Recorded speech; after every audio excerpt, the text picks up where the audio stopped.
Here comes Disney's Dracula, featuring Mickey and friends.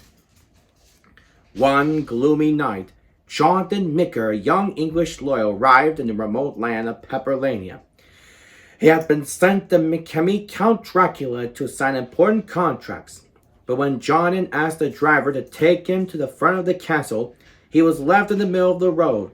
Hesitantly, Jonathan asked for directions, but the Pepperlanians angrily told him to go away.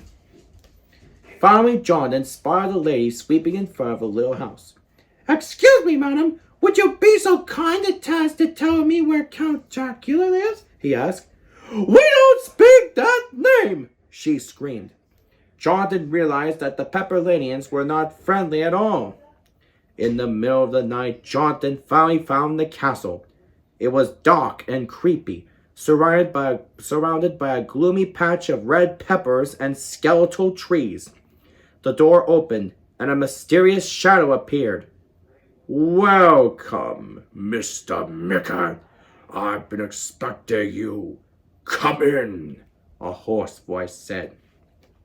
Despite his creepy appearance, Count Dracula was actually the kindest Pepperlanian Jonathan had met. However, he was strangely fond of red peppers. "Help yourself. My peppers are so juicy," the Count said, offering some to Jonathan, who politely declined. Dracula took out his pen and started signing. Jonathan asked Count Dracula if he was planning to move to London. "Yes, people are so much navier than the people here," the Count answered with a sinister smile. When all the contracts were signed, Jonathan stood up to exit. Dracula stopped him, putting a bowl of boiling soup under his nose. It was red and smelled of pepper, old shoes, moldy closets, and mud. "I'm sorry, I love the taste of soup, but I must get back to my fiancée, Minnie, in London," Jonathan said. He showed the Count a nice portrait of Minnie Mousie with her best friend Daisy Westenduk. When Jonathan told him that Daisy loved red peppers, Dracula's eyes sparkled in a scary way. "I must go now," Jonathan said, trying to exit again, but the Count stopped him. "You'll stay here until you eat my soup," he ordered, locking Jonathan inside a bedroom with only red pajamas.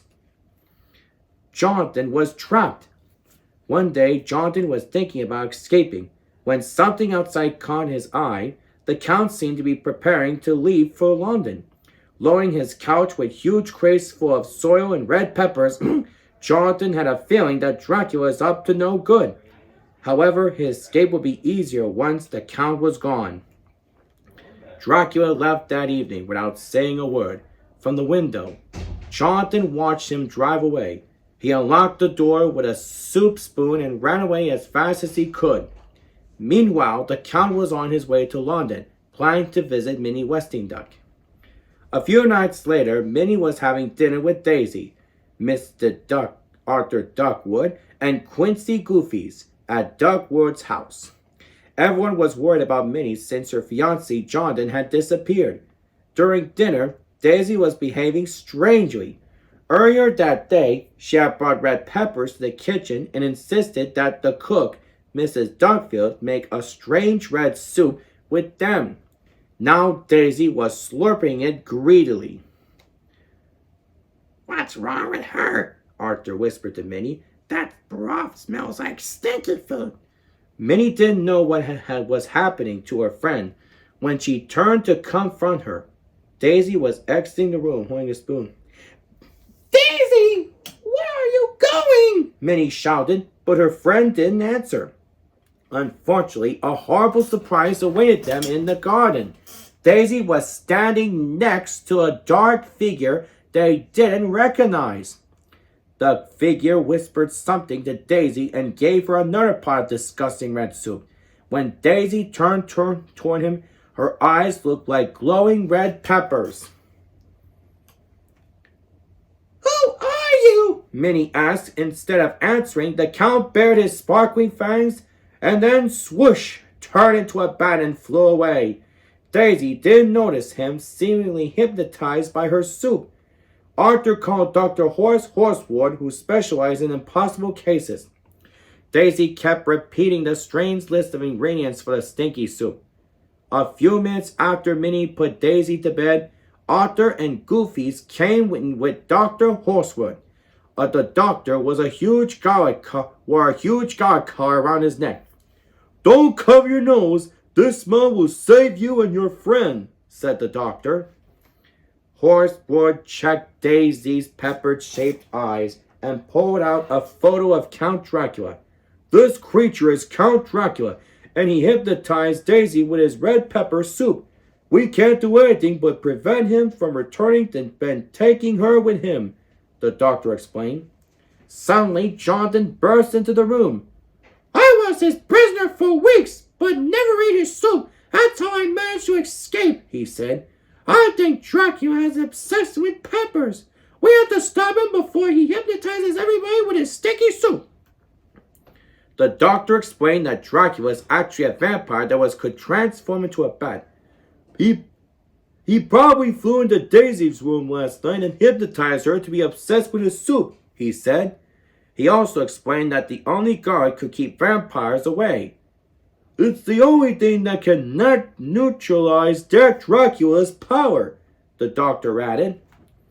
Once the room was full of garlic, they devised a plan. "I still have the addresses of the houses the Count bought here. Maybe we'll find him at one of them," Jonathan said. "Then we'll cover him in garlic, destroy his powers, and send him back to Pepperlania," the doctor explained. They all agreed on the plan. Mrs. Dugfield promised to look after Minnie and Daisy during their absence. Unfortunately, their journey wasn't successful. When they reached the first house at 78 Crimson Road, they saw that Dracula had turned it into a giant pepper. The same happened at 33 Magenta Lane. Then Jonathan spotted all the peppers and the soil the Count had brought him with him. "Only those peppers can make the red soup. Without them, the Count won't be able to hypnotize anyone," Horsewood said. Back at the villa, Bat Dracula approached Daisy's window. "Nothing will stop me this time," he said. Suddenly, a strong godly fragrance assaulted him, leaving him gasping. "Garlic! I hate that smell!" he screamed as he transformed back into the Count. Dracula was still determined to reach Daisy and hypnotize Minnie. When he entered the kitchen, he bumped into Mrs. Dugfield. "Excuse me." "Me? Who let you in?" she scolded. Dracula was speechless. His hesitation gave her the chance to quickly wrap him in a long guard chain. "Yuck!" he cried. "Not fair!" Upstairs, Minnie noticed that Daisy's eyes didn't look like peppers anymore. "Where am I? What's that horrendous smell?" Daisy asked, irritated. "It's the red soup you love so much. Would you like a spoonful?" Minnie asked. She was relieved when Daisy refused it. Dracula's curse had been lifted. Garlic had saved him. Meanwhile, Jonathan, Arthur, Goofy's, and the doctor hurried back to the house. They hadn't found Dracula and were worried about Minnie and Daisy. Horsewood was sure that Dracula would return to take Daisy. "Faster! Faster!" Goofy shouted to the horses as everyone held on tightly. Luckily, the heroes reached Arthur's house very quickly.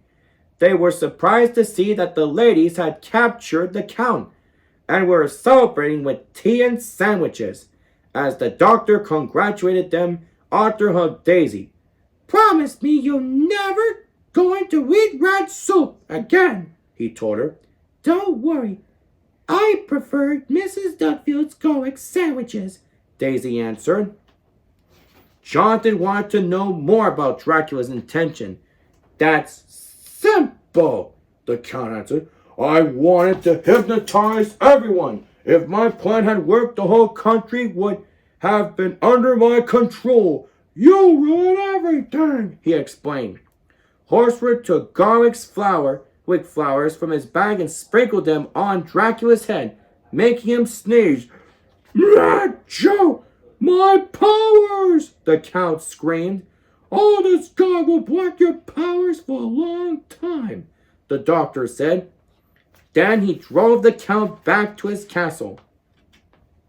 A few days later, Jonathan and Minnie began writing a book about Dracula.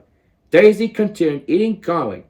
Mrs. Duckfoot had discovered a new love for garlic and was studying lots of yummy recipes that would keep vampires away for a very long time. The end. And this is Craig A. Favors saying, if you like this video, click like and subscribe, and keep on having a great day.